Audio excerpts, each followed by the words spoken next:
Vatican পৌঁছেছেন প্রধান উপদেষ্টা।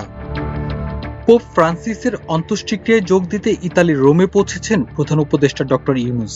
স্থানীয় সময় শুক্রবার দুপুরে রোমে পৌঁছান তিনি। আজ ভ্যাটিকান শহরের সেন্ট পিটার্স স্কয়ারে পোপ ফ্রান্সিসের অন্ত্যেষ্টিক্রিয়ায় যোগ দেবেন প্রধান উপদেষ্টা। এর আগে শুক্রবার স্থানীয় সময় সকাল 9:25 ভ্যাটিকান শহরের উদ্দেশ্যে কাতার ছাড়েন প্রধান উপদেষ্টা। সোমবার ভোরে তিনি ঢাকায় পৌঁছাবেন বলে জানানো হয়েছে। এর আগে বৃহস্পতিবার দোহায় প্রধান উপদেষ্টার প্রেস সচিব শফিকুল আলম সাংবাদিকদের বলেন, প্রধান উপদেষ্টার দোহা সফরের সময় কাতার এনার্জির সঙ্গে একটি পরিকল্পনা নিয়ে আলোচনা হয়েছিল। বাংলাদেশের কারখানাগুলোতে গ্যাস সরবরাহ নিশ্চিত করতে শিগগিরই স্থলভিত্তিক এনএলজি টার্মিনাল স্থাপন করা হবে। হাসিনার চুক্তিতে বাংলাদেশে ভারতের অস্ত্র সরবরাহের পথ।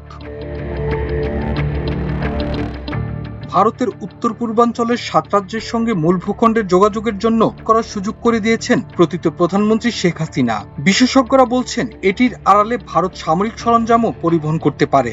এমনকি পাহাড়ি ও ভারতীয় চরদের মাধ্যমে দেশকে অস্থিতিশীল করতে অস্ত্র সরবরাহের আশঙ্কা রয়েছে। সবচেয়ে উদ্বেগজনক বিষয় হলো, আন্তর্জাতিক মান অনুযায়ী ট্রানজিট ফি যেখানে 175 টাকা, সেখানে ভারতের সঙ্গে হওয়া চুক্তিতে মাত্র 1.5 টাকা করার পরিকল্পনা ছিল। দেশবিরোধী এই চুক্তি বাতিলের দাবি উঠেছে সর্বত্র। নিরাপত্তার অজুহাত দেখিয়ে সম্প্রতি ভারত ওই প্রকল্পের কাজ স্থগিত করলেও তা বাতিল করেনি। বিশেষজ্ঞদের মতে, নির্বাচিত সরকার এলে এই প্রকল্পের কাজ আবার এগিয়ে নিয়ে যাবে। তবে তারা সতর্ক করে বলেছেন, কোন সরকার যেন হাসিনার পক্ষ থেকে করা এই দেশবিরোধী চুক্তি বাস্তবায়নে এগিয়ে না যায়। তারা পরামর্শ দিয়েছেন, এমন চুক্তি জনগণের স্বার্থের পরিপন্থী এবং জাতীয় নিরাপত্তার জন্য ক্ষতিকর হতে পারে। তাই ভবিষ্যতে কোনো সরকারকে এই প্রকল্পের কাজ চালু না করার জন্য সজাগ থাকতে হবে। পেট্রাপোল সীমান্তে কমেছে আমদানি রপ্তানি। ভারতের উত্তর 24 পরগনার পেট্রাপোল সীমান্ত দিয়ে ভারত বাংলাদেশের মধ্যে কমেছে আমদানি রপ্তানি। গত ফেব্রুয়ারি-মার্চ সময়ে পেট্রাপোল স্থলবন্দর থেকে বাংলাদেশের বেনাপোল স্থলবন্দরে পণ্যবাহী ট্রাক যেত গড়ে 450 থেকে 500টি। তবে চলতি এপ্রিলে তা কমে 300 ট্রাকের মধ্যে ঘুরপাক খাচ্ছে। গত এক সপ্তাহের মধ্যে ভারত বাংলাদেশের রপ্তানি অনেকটাই কমে গেছে। এমনকি একদিনে মাত্র 200 ট্রাক পণ্য রপ্তানি হয়েছে বলেও জানা যায়। অন্যদিকে বাংলাদেশ থেকে আমদানি দৈনিক গড়ে 100 ট্রাকে নেমে এসেছে। আগে এই সংখ্যা ছিল 200-র বেশি।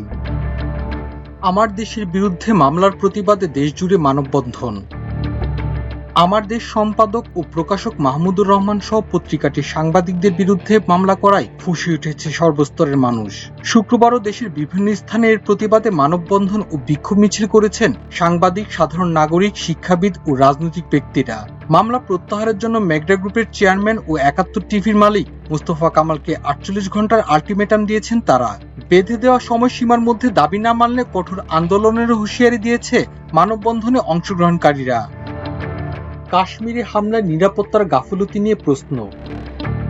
ভারত শাসিত কাশ্মীরের পহেলগামে বন্দুকধারীদের গুলিতে নিহতের তালিকায় চোখ রাখলে দেখা যাবে কাশ্মীর থেকে কেরালা, গুজরাট থেকে পশ্চিমবঙ্গ, বহু রাজ্যেরই মানুষের নাম আছে সেখানে।